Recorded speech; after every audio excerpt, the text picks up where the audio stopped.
Yo, what's good? I just want to thank everybody for the love and support of the Call Classic era and everything thus far.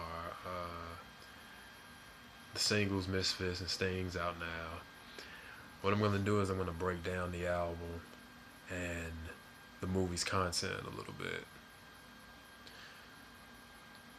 The first piece on the album is Junkyard, and Junkyard was this piece that I felt like could be heard 100 years, 200 years from now and in the past, and you could still understand it so clearly as if you were living in that exact moment. It was something that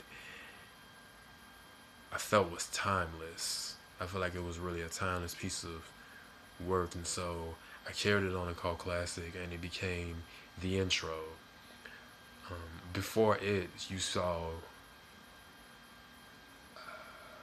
a figure, and it could have been you looking into I. It could have been me looking into you, or you could have simply been looking into nothing. But this preceded Junkyard. The next record was My Killer Ex Boyfriend. This was a record that I felt like people could relate to because people have oftentimes been put in situations where they could see where it was headed, but they didn't take the precautions to avoid the outcome. And that was a record that I felt like wasn't held by a gender. This wasn't something, it could be this person, that person, you know what I'm saying, boy, girl. This was something it was a very deep record. I feel like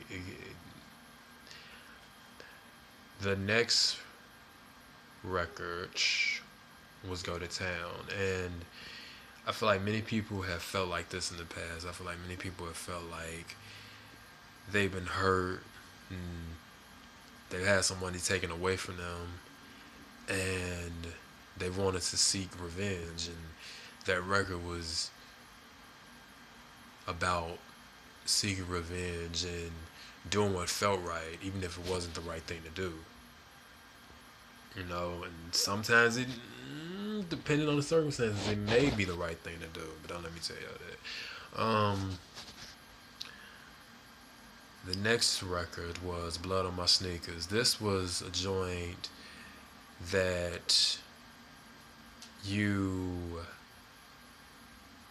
you done something wrong and you don't want to own up to it. This is one of those records when you did something wrong and you didn't want to own up to it. And sometimes we do wrong and we just simply don't want to own up to it.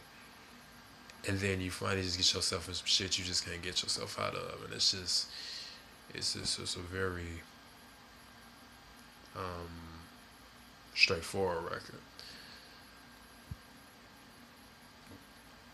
The next record was Misfits. Misfits was inspired by just having a good time with those who bear these human traits. The people who were drunk and they didn't give a care about them being disorderly, or it wasn't a posture to their fun. You know what I'm saying? It wasn't like, oh, I'm gonna create a posture to my fun. Like, no, I'm here to have a damn good time. The next record was Stings, and I think we have something. We all know someone who is not who they appear to be. We all know somebody who not who they appear to be, and that's just how it is. Um, that was one of my favorite records off of the album. Another record was Stranger Society. Stranger Society was a record that I had written, and it basically dealing with stereotypes and having to deal with all of these racial boundaries and such.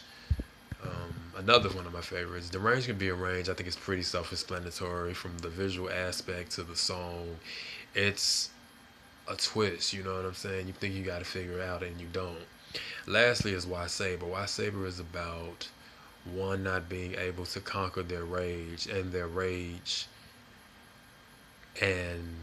rage becoming this self-embodiment of a living night terror.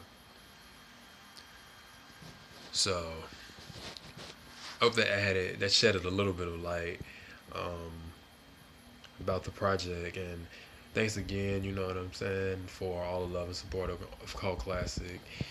And the era is still in full effect. Check out Stings, check out Misfits. There'll be some remixes. Let this, let that dropping soon. And also I got some shows on the way. So stay in tune.